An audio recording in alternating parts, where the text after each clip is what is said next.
My name is Samantha.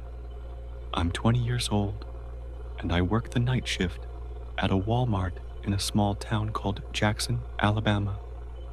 People think working at Walmart is boring, maybe even easy, but when you're alone in a massive building at night, with only buzzing lights above your head and the sound of your own footsteps echoing down the aisles, it doesn't feel easy.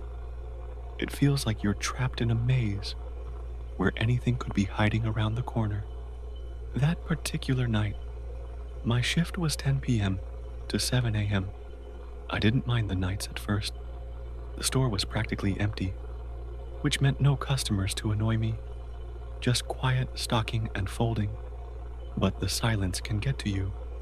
When the store is so huge and so empty, every shadow feels alive, every flicker of a light feels like someone moving. I started my night in the men's department, folding jeans. That's when I first saw him. A tall man in a gray jacket approached me, asking if we had more of a certain size. He spoke politely, but there was something off in the way he looked at me. His eyes locked on mine just a little too long. I brushed it off, told him we only had what was on the rack. He thanked me, placed the jeans back, and walked away. But when our eyes met again, as he lingered by the rack, I felt a chill. It was nothing concrete, just instinct, a warning in my gut. By 1 a.m., the store had become a ghost town. I was restocking appliances, dragging a wagon full of boxes through the aisles, when I noticed him again. Through the gaps in the shelves, I saw his face. He wasn't shopping. He wasn't carrying anything. He was just standing there, watching. I froze. When I looked again, he quickly turned his head away, but it was too late. I knew it was him. My chest tightened. Why was he still here? 2 hours, and not a single item in his hands? I hurriedly finished stocking coffee machines and retreated to the back room, my pulse hammering in my ears. For a while, I hid in the employee lounge, scrolling through my phone just to drown out the unease. But eventually, I had to get back to work. I decided to move to the grocery section, far from where I'd seen him. The dairy cooler was freezing, the air thick with the smell of milk and plastic. I busied myself with crates of yogurt, checking expiration dates. The constant roar of the refrigerators made it impossible to hear anything else. That's when the cooler door slammed open. The sound cut through the droning hum like a gunshot. I jumped, my hands trembling as I peered through a narrow gap in the stacked boxes. My stomach dropped. It was him. He stepped inside slowly, scanning the room like a predator. My instincts screamed at me to hide. I slid down to the floor, crawling behind a crate of eggs. My heart pounded so violently, I was sure he could hear it. I curled into the shadows, telling myself to stay still. Minutes passed. The cold seeped into my skin. I began to hope he had left. My muscles ached from crouching, so I finally lifted my head. And there he was, standing right over me. His lips stretched into a smile, wide and unnatural, illuminated by the harsh white light of the cooler. I screamed. The sound tore out of me, high and raw. His smile vanished, and he lunged forward, pressing a hand against my mouth.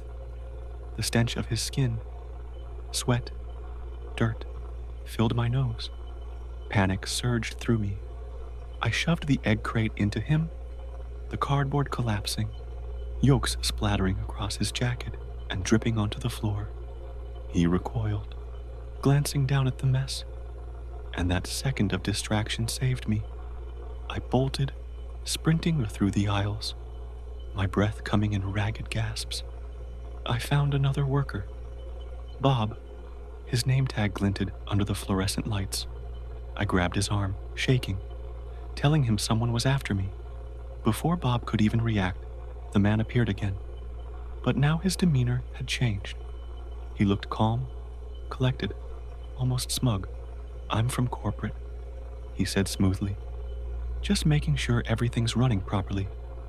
Bob's worried face relaxed instantly. "Oh, okay," he muttered, nodding like it made sense. But it didn't. I demanded to know why he put his hand over my mouth. The man didn't flinch. "You were making a scene. I didn't want to alarm anyone." His tone was so casual, it made my blood run cold. Then he ordered me to finish the appliances section and walked away briskly, calling out over his shoulder, "Name's Tom." I stood there, shaking, watching him disappear down the aisle.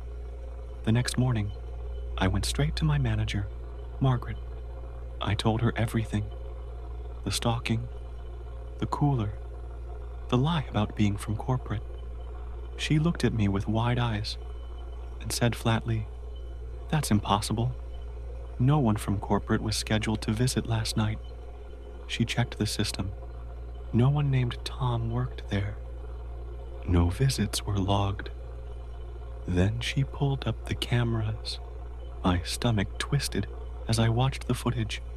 There he was, slipping between aisles, following me, sometimes only a few feet behind, never buying anything, just watching. The police were called. A report was filed, but he was never caught. I stopped working nights after that. Now I stick to day shifts, where there are always customers and coworkers around. Still, sometimes, when I'm stocking shelves, I get that feeling again. The prickling on the back of my neck, the sense that eyes are watching me from the shadows between the racks. And I remember his smile, the kind of smile that doesn't fade when you close your eyes.